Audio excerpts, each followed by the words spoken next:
പ്രിയപ്പെട്ട സുഹൃത്തുക്കളെ, നമ്മുടെ എല്ലാവരുടെയും മനസ്സിനെ വല്ലാതെ മഥിച്ച ഒരു സംഭവമായിരുന്നു 2024 ഫെബ്രുവരി 18 പൂക്കോട് വെച്ച് സിദ്ധാർത്ഥൻ എന്ന ആ ചെറുപ്പക്കാരനെ SFIയുടെ ആ പൂക്കോട് സർവകലാശാലയിലെ നേതാക്കന്മാർ അതിക്രൂരമായി മർദ്ദിച്ച് ചവിട്ടി തൊഴിച്ച് ക്രൂരമായി മർദ്ദിച്ച് അയാളെ മരണത്തിലേക്ക് തള്ളിവിട്ട സംഭവം. അത് ആത്മഹത്യ എന്നാണ് ഇപ്പോൾ പറയുന്നതെങ്കിൽ ഞാൻ ആത്മഹത്യയായിട്ട് അതിനെ കാണുന്നില്ല. അതിനൊരു കൊലപാതകമായിട്ടാണ് ഞാൻ കാണുന്നത്. കോടതി പോലും ആത്മഹത്യ എന്ന് പറഞ്ഞാൽ ഞാൻ യോജിക്കുന്നില്ല. ആ സംഭവം നമ്മുടെ എല്ലാവരുടെയും മനസ്സിനെ വല്ലാതെ മഥിച്ച ഒരു സംഭവമായിരുന്നു. ആ സംഭവത്തിൽ പിന്നെ ഒരുപാട് കാര്യങ്ങൾ നടന്നു. അതിൽ പ്രതികളെ കുറ്റവിമുക്തരാക്കിക്കൊണ്ടുള്ള ഹൈക്കോടതിയുടെ വിധിന്യായം വന്നു. അങ്ങനെ ഒരുപാട് സംഭവങ്ങൾ വന്നു. അത് പഠിപ്പിക്കാൻ വേണ്ടിയിട്ട് ഒരു വിധി വന്നു. അതിനെ എതിർത്തുകൊണ്ട് ഡിവിഷൻ ബെഞ്ചിൻ്റെ വിധി വന്നു.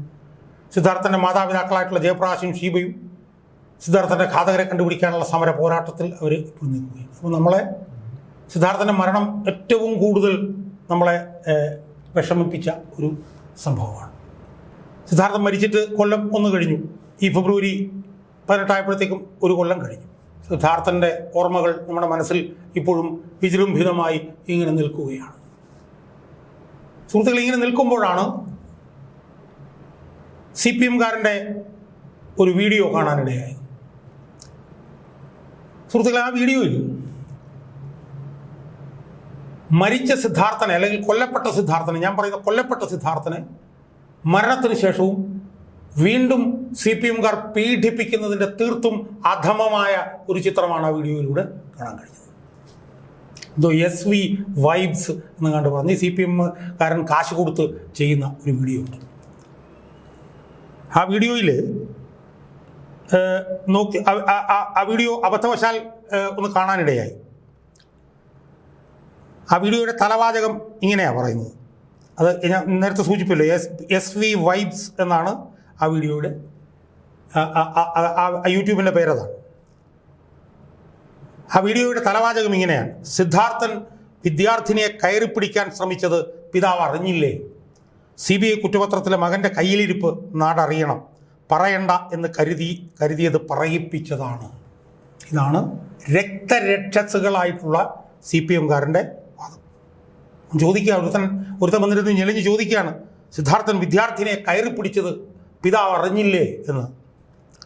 CBIയുടെ കുറ്റപത്രത്തിൽ പറയുന്ന മകൻ്റെ കയ്യിലിരിപ്പ് നാട് കേൾക്കണം. സുഹൃത്തുക്കൾ, എങ്ങനെയുണ്ട്? അതായത് ഏതാണ്ട് 1-2 ദിവസം നിരന്തരം അതിഭീകരമായി പീഡിപ്പിച്ച് ചവിട്ടി തൊഴിച്ച് ഒരു പബ്ലിക് ട്രയലിന് വിധേയനാക്കി 130 ആളുകളുടെ മുന്നിൽ ഈ അടിവസ്ത്രം മാത്രം ധരിച്ച് നിർത്തി കൊല്ലാക്കൊല ചെയ്ത സിദ്ധാർത്ഥനെ മരണത്തിന് ശേഷവും, നമ്മുടെ കൊലപാതകത്തിന് ശേഷവും, ഈ പറഞ്ഞ പോലെ കൊലപാതകത്തിന് ശേഷവും ഈ രക്തരക്ഷത്തുകളായിട്ടുള്ള CPMകാർ അയാളെ വീണ്ടും കൊല്ലുകയാണ്. കൊന്നതിന് ശേഷം വീണ്ടും കൊല്ലുകയാണ്. എന്താ പറയുന്നത്? അയാളൊരു പെണ്ണിനെ കയറി പിടിച്ചു. ആര്? സിദ്ധാർത്ഥൻ ഒരു പെണ്ണിനെ കയറി പിടിച്ചെന്ന്. സിദ്ധാർത്ഥൻ്റെ കയ്യിലിരിപ്പ് നാടറിയണമെന്ന്. എങ്ങനെയുണ്ട്? എത്ര അധമന്മാരാണ് ഈ CPMകാർ എന്ന് നമ്മളൊന്ന് ആലോചിച്ച് നോക്കിയേ. അതിൻ്റെ കുറച്ച് ഭാഗങ്ങൾ നമ്മൾ കേൾക്കണം. അതിൻ്റെ കുറച്ച് ഭാഗങ്ങൾ ഇനി നമ്മൾക്ക് ഒന്ന് കേൾക്കാം. ആ വിഷയവുമായി ബന്ധപ്പെട്ട് പറയണ്ട എന്ന് വിചാരിച്ചിരുന്ന കാര്യം സ്വാഭാവികമായിട്ടും നാട്ടുകാരടുത്ത് പറയണ്ടേ? കാര്യം ഈ കേസുമായി ബന്ധപ്പെട്ട്, സിദ്ധാർത്ഥന്റെ ആത്മഹത്യയുമായി ബന്ധപ്പെട്ട് ആ വിഷയത്തിൽ CBI ഇപ്പോൾ കുറ്റപത്രം സമർപ്പിച്ചിട്ടുണ്ട്. ആ കുറ്റപത്രം സമർപ്പിച്ചു കഴിഞ്ഞാൽ അതുമായി ബന്ധപ്പെട്ട് അതിനകത്തെ ഉള്ളടക്കം ഒരിക്കലും ജനങ്ങളോട് പറയില്ലല്ലോ, മറച്ചു വെക്കുമല്ലോ. ഏതുപോലെ വാളയാർ കേസിലെ ആ വാളയാർ അമ്മയുണ്ടല്ലോ, അതിനെ കൊണ്ടു നടന്ന് ആഘോഷിച്ച് ആ കേസുമായി ബന്ധപ്പെട്ട് CBI ഇവർ തന്നെ ഈ നാട്ടിൽ വല്ലാതെ ഒച്ചപ്പാടുണ്ടാക്കി ബഹളമുണ്ടാക്കി CBI അന്വേഷണം വേണമെന്നാണ് ഈ 2 കേസിലും ആവശ്യപ്പെട്ടത്. സർക്കാർ അനുവദിച്ചു കൊടുത്തു. ഒളിപ്പിക്കാനൊന്നുമില്ലല്ലോ, സത്യം അറിയട്ടെ, ആ വീട്ടുകാർക്ക് നീതി കിട്ടട്ടെ എന്നുള്ള ഒറ്റ കാരണത്തിലാണ്. അങ്ങനെയാണ് സിദ്ധാർത്ഥിന്റെ കേസിലും CBI വന്നത്. CBI വന്ന് അതിന്റെ കുറ്റപത്രം സമർപ്പിച്ചിട്ടുണ്ട്. കുറ്റപത്രം സമർപ്പിച്ചപ്പോ ആ കുറ്റപത്രത്തിൽ എവിടെയെങ്കിലും SFI എന്നൊരു പേര് പരാമർശിച്ചിട്ടുണ്ടോ എന്ന് ആർക്ക് വേണമോ പരിശോധിക്കാം. അതിനോടൊപ്പം തന്നെ CBI കണ്ടെത്തിയ ഒരു പ്രധാനപ്പെട്ട ഭാഗമുണ്ട്, കേരളത്തിലെ മാധ്യമങ്ങൾ റിപ്പോർട്ട് ചെയ്യപ്പെടാത്തത്. ഇതാണ് ആ പേജ്. ഈ കുറ്റപത്രത്തിലെ 16-ാമത്തെ പേജിലെ 6, 7, 8 ഈ 3 പാരഗ്രാഫുകൾ വളരെ കൃത്യമായി ഓരോരുത്തരും വായിച്ചിരിക്കേണ്ടതാണ്. കാര്യം CBI ആണല്ലോ, സെൻട്രൽ ബ്യൂറോ ഓഫ് ഇൻവെസ്റ്റിഗേഷൻ. അവിടെ പിണറായി വിജയന് കയറി എന്തായാലും ഇടപെടാൻ പറ്റില്ലല്ലോ. അവിടെ കേന്ദ്ര സർക്കാരിന്റെ നേതൃത്വത്തിൽ നടക്കുന്ന CBI അവർ എന്തെങ്കിലും ഒരു അവസരം കിട്ടിയാൽ SFI-കാരെയൊക്കെ വെറുതെ വിടുമെന്നോ അല്ലെങ്കിൽ ഇടതുപക്ഷക്കാരെ വെറുതെ വിടുമെന്നോ ആരെങ്കിലും സംശയിക്കേണ്ട കാര്യമില്ലല്ലോ. അപ്പോൾ സ്വാഭാവികമായിട്ട് അതിലൊരു കണ്ടെത്തലുണ്ട്. ആ കണ്ടെത്തൽ പറയുന്നതിന് മുന്നോടിയായിട്ട് എന്തുകൊണ്ട് ഇത് പറയേണ്ടി വന്നു എന്ന് പറഞ്ഞാൽ, ഇന്നിപ്പോ സംഘപരിവാറുകാരും കോൺഗ്രസുകാരും പർച്ചേസ് ചെയ്തു. ഇക്കഴിഞ്ഞ ലോക്സഭാ തെരഞ്ഞെടുപ്പിൽ അതിവൈകാരികത സൃഷ്ടിച്ചുകൊണ്ട് ഒരു മകന്റെ ജീവനെ ഉപയോഗപ്പെടുത്തിക്കൊണ്ട് അവർക്ക് രാഷ്ട്രീയ നേട്ടമുണ്ടാക്കാൻ ഒരു പിതാവിനെ പർച്ചേസ് ചെയ്ത് ആ പിതാവിന് ചില പ്രത്യേക താല്പര്യത്തോടു കൂടി പോക്കറ്റ് വീർപ്പിച്ചോ എന്ന സംശയം ഉണ്ടാകുന്നുണ്ട്. അതിന്റെ അടിസ്ഥാനത്തിൽ ഇന്നിപ്പോ പറഞ്ഞൊരു വാചകമാണ് ഇങ്ങനെ ഈ കാര്യം ജനങ്ങളോട് സംസാരിക്കേണ്ടി വരുന്നത്. എൻ്റെ മകൻ്റെ കൊലയാളിയെ കൊണ്ട് രക്ഷപ്പെടുത്തി കൊണ്ടുപോയത് അവിടുത്തെ പഴയ MLA ആയിരുന്ന അവിടുത്തെ ശശീന്ദ്രനാണ്. പഴയ MLA-യും ജില്ലാ സെക്രട്ടറി ആയിട്ടുള്ള ശശീന്ദ്രനാണ്. അത് സ്പഷ്ടമാണ്, വളരെ സ്പഷ്ടമാണ്. ഇതിലുള്ള രണ്ടാമത്തെ അക്ഷയെ ഇതുവരെയും പിടിക്കാതെ അവനെ രക്ഷപ്പെടുത്തി കൊണ്ടുപോയത് ഇപ്പോഴും രക്ഷപ്പെടുത്തുന്നത് അവിടെ ഇടുക്കിയുടെ ആശാൻ എന്ന് പറയുന്നത് ആശാന ഇടുക്കി ആശാൻ M.M. മണിയാണ്. ഏത് വലിയ രാഷ്ട്രീയക്കാരനാണെങ്കിലും ഏത് ഉയർന്ന ഉദ്യോഗസ്ഥനാണെങ്കിലും ചെയ്ത കുറ്റവാളി രാഗി ചെയ്ത് വരുന്നവന് അവൻ സംരക്ഷിച്ചു എന്ന് അറിയുകയാണെങ്കിൽ അവൻ്റെ അല്ലെങ്കിൽ അവളുടെ ആരാണെങ്കിലും ഞാൻ അവരുടെ പേര് കുലസഹിതം കംപ്ലീറ്റ് ഞാൻ ഒന്നുകിൽ ഞാൻ ഇതുപോലെ മീഡിയയിൽ പറയും, ഇല്ലാന്നുണ്ടെങ്കിൽ എഴുതുകയെങ്കിലും ഞാൻ എവിടെയെങ്കിലും അയക്കും, അല്ലെങ്കിൽ ഞാൻ പത്രത്തിലെങ്കിലും പത്രസമ്മേളനം. കേട്ടല്ലോ, ആ കേസുമായി ബന്ധപ്പെട്ട് പ്രതികളെ രക്ഷപ്പെടുത്തിയത് വയനാടത്തെ പഴയ MLA ആയിട്ടുള്ള AK ശശീന്ദ്രനും MM മണിയും ചേർന്നാണ്. സ്വാഭാവികമായിട്ടും സംഘപരിവാർ കൊടുത്ത സ്ക്രിപ്റ്റിന്റെ അടിസ്ഥാനത്തിലായിരിക്കണം ഇങ്ങനെ പറഞ്ഞിട്ടുണ്ടാവുക. എന്തായാലും അദ്ദേഹം ആരോപണം ഉന്നയിക്കുമ്പോൾ എന്തായിരുന്നു സിദ്ധാർത്ഥ് ഈ കേസുമായി ബന്ധപ്പെട്ട് ഇങ്ങനെ ഒരു സംഭവം അല്ലെങ്കിൽ ഇങ്ങനെ ഒരു അക്രമം നേരിടാനുള്ള കാര്യത്തെക്കുറിച്ച് നാട്ടുകാർ അറിഞ്ഞിരിക്കണം. നേരത്തെ പറഞ്ഞ പോലെ ആ പാരഗ്രാഫിലെ 16-ാമത്തെ പേജിലെ 6-ാമത്തെ പാരഗ്രാഫിൽ പറയുന്ന ഒരു കാര്യമുണ്ട്. അതായത് കഴിഞ്ഞ ഫെബ്രുവരി 12/2/2024 ആ ഡേറ്റ് അടക്കം മെൻഷൻ ചെയ്തിട്ടുണ്ട്. ആ ഒരു ദിവസമാണ് ഈ ഒരു സംഭവ വികാസത്തിന്റെ പ്രധാന കാരണമായിട്ടുള്ളത് അരങ്ങേറുന്നത്. അതായത് 12/2/2024 ഈ പൂക്കോട് വെറ്ററിനറി സർവകലാശാലയിൽ വാലന്റൈൻസ് ഡേ ആഘോഷിക്കാൻ വേണ്ടിയുള്ള ഒരു പരിപാടിക്ക് ഇവരെല്ലാം കൂടി ചേരുന്നുണ്ട്. കൂട്ടുകാരെല്ലാം കൂടി അല്ലെങ്കിൽ ആ കോളേജിലെ എല്ലാ വിദ്യാർത്ഥികളും കൂടി ചേരുന്നുണ്ട്. അങ്ങനെ അവർ വാലന്റൈൻസ് ഡേക്ക് ഒരു പരിപാടി സംഘടിപ്പിക്കാൻ തീരുമാനിച്ചു. ആ പ്രോഗ്രാമുമായി ബന്ധപ്പെട്ട് ഇതേ കോളേജിലെ ഓഡിറ്റോറിയം 13/2 എല്ലാവരും ചേർന്ന് ഡെക്കറേറ്റ് ചെയ്യാണ്. ഈ ഡെക്കറേറ്റ് ചെയ്ത് ഏകദേശം തീരാറായ സന്ദർഭത്തിൽ ഇതേ ക്യാമ്പസിൽ പഠിക്കുന്ന ഒരു പെൺകുട്ടി ഏറെ വൈകിയതുകൊണ്ട് ഹോസ്റ്റലിലേക്ക് തിരിച്ചു പോകാൻ ഇവരോടെല്ലാം പറഞ്ഞതിന് ശേഷം പോകാൻ ഇറങ്ങുകയാണ്. ഈ സന്ദർഭത്തിലാണ് സിദ്ധാർത്ഥ് അവിടെ നിന്ന് നേരെ കോളേജിന്റെ ഗേറ്റിന്റെ പുറത്ത് വെയിറ്റ് ചെയ്ത് ഈ പെൺകുട്ടി, ആ പെൺകുട്ടിയുടെ പേര് വെളിപ്പെടുത്തുന്നില്ല, കുറ്റപത്രത്തിൽ ആ പേര് പറഞ്ഞിട്ടുണ്ട്, ആ പെൺകുട്ടി പുറത്തേക്ക് വരുമ്പോൾ അവിടെ വെയിറ്റ് ചെയ്തു നിന്നുകൊണ്ട് സിദ്ധാർത്ഥ് ഈ പെൺകുട്ടിയോട് ഒരു ആവശ്യം പറയണം. അതായത് എനിക്ക് നിങ്ങളോട് തനിച്ച് സംസാരിക്കേണ്ടതുണ്ട്, എനിക്കൊരു സ്വകാര്യം നിങ്ങളോട് പറയാനുണ്ട്. ശരി, അത് കേൾക്കാമെന്ന് ഈ പെൺകുട്ടി സമ്മതിക്കുകയും തുടർന്ന് ഈ കോളേജിന്റെ സ്റ്റെയറിന്റെ അടുത്ത് നിന്ന് ഇവർ സംസാരിക്കുന്ന സന്ദർഭം ഉണ്ടാകുകയാണ്. ഈ സന്ദർഭത്തിൽ സിദ്ധാർത്ഥ് ഈ പെൺകുട്ടിയുടെ ശരീരത്തിൽ മോശമായി തൊടുന്ന സാഹചര്യം ഉണ്ടായി. ഇതാര്? ഞാൻ പറയുന്നതല്ല, കുറ്റപത്രത്തിൽ കൃത്യമായി മെൻഷൻ ചെയ്യുകയാണ്.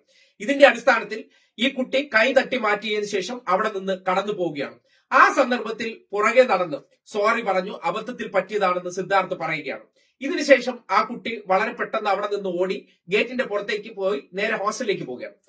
അപ്പോഴും സിദ്ധാർത്ഥ് ചെയ്തൊരു പ്രവർത്തനമുണ്ട്. നേരെ ഈ ഹോസ്റ്റലിന്റെ ഫ്രണ്ടിൽ വെയിറ്റ് ചെയ്യുകയാണ്. ഈ കുട്ടി അവിടെ വരുമ്പോൾ സിദ്ധാർത്ഥ് വീണ്ടും ആ കുട്ടിയുടെ ദേഹത്ത് മോശമായി തൊടാൻ ശ്രമിക്കുകയാണ്. കൈ തട്ടി മാറ്റി ഹോസ്റ്റലിനകത്തേക്ക് ഓടിക്കയറുന്ന സാഹചര്യം ഉണ്ടായി. ഇതാണ് അവിടെ ഈ സംഭവത്തിന് എല്ലാത്തിനും തുടക്കമായിട്ടുള്ള കാര്യം.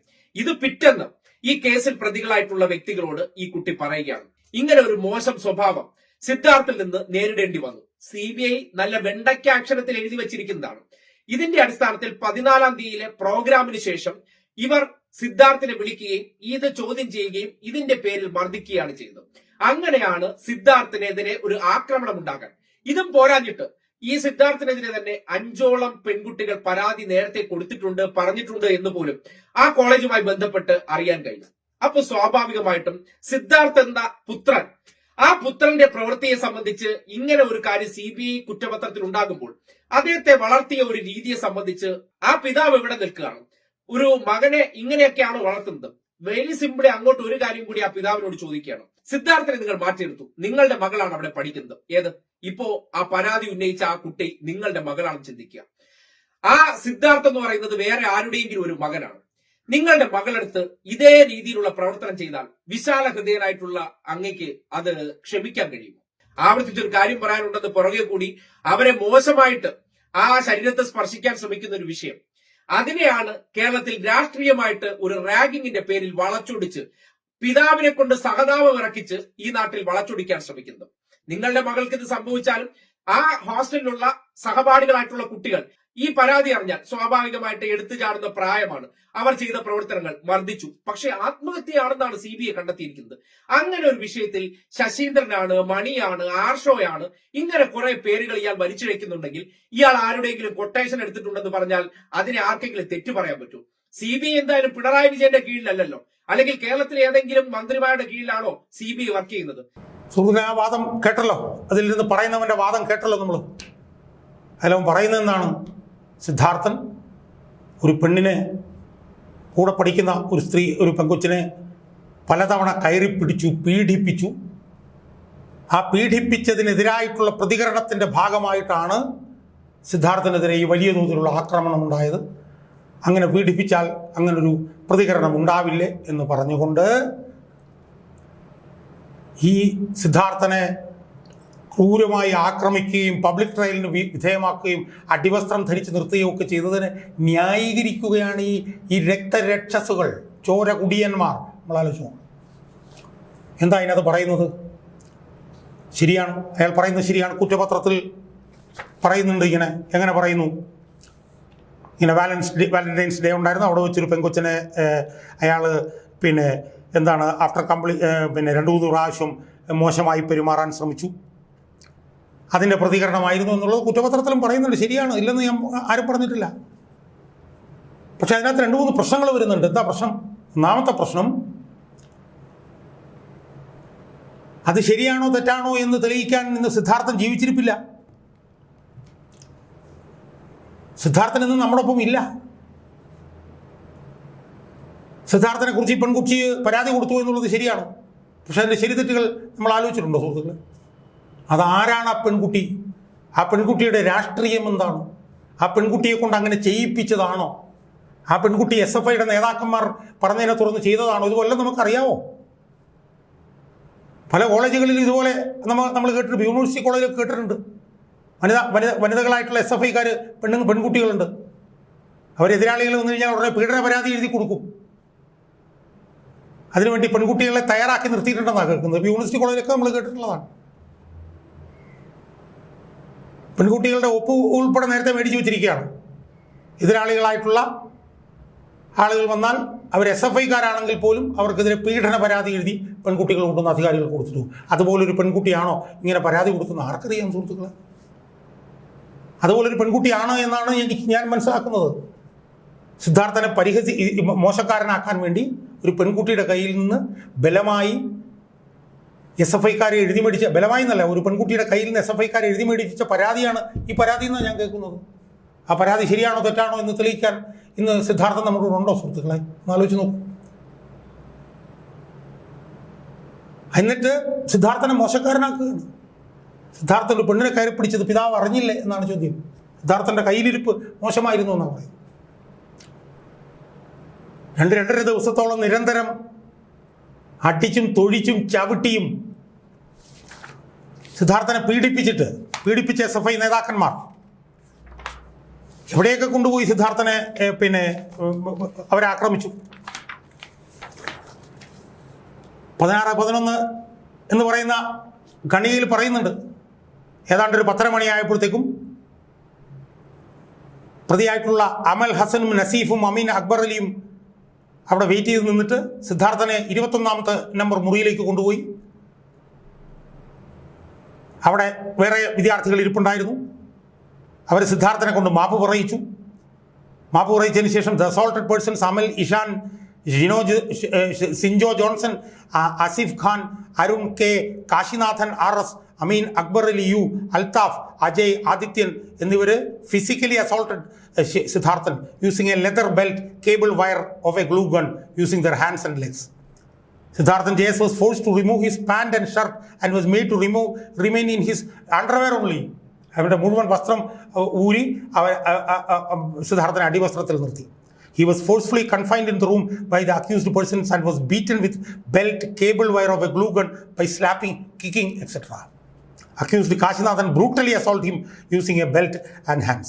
Sinjo Johnson slapped, kicked and beat Siddharthan with a wire of a glue gun. Amal Ishan assaulted using a belt. Asif Khan physically assaulted him with his hands. Amin Akbar Ali slapped him. Arun slapped him.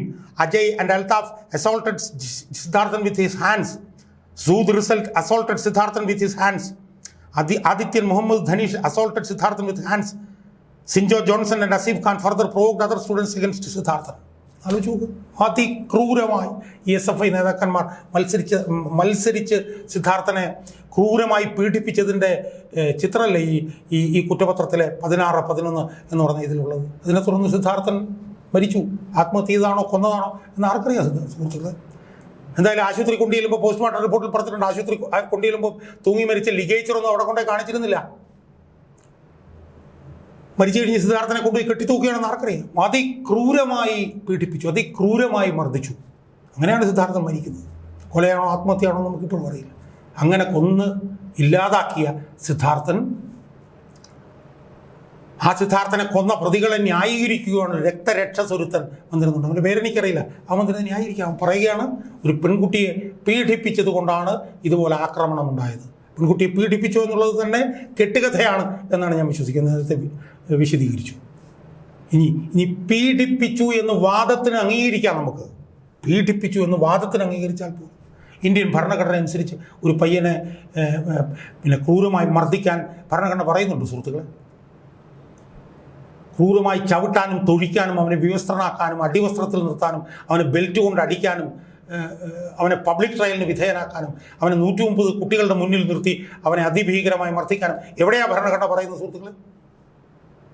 അതുകൊണ്ട് ഈ അധമന്മാരെ, ഈ നരാധമന്മാരെ, കൊന്നവരെ പോലും വെറുതെ വിടാത്തവരെ, കൊന്നവരെ വീണ്ടും വീണ്ടും കുത്തിക്കൊല്ലുന്ന, കൊന്നവരെ വീണ്ടും വീണ്ടും കുത്തിക്കീറുന്ന ഈ രക്തരക്ഷസുകളായിട്ടുള്ള CPMകാരെ നമ്മൾ തിരിച്ചറിയണം എന്നാണ് എനിക്ക് പറയാനുള്ളത്.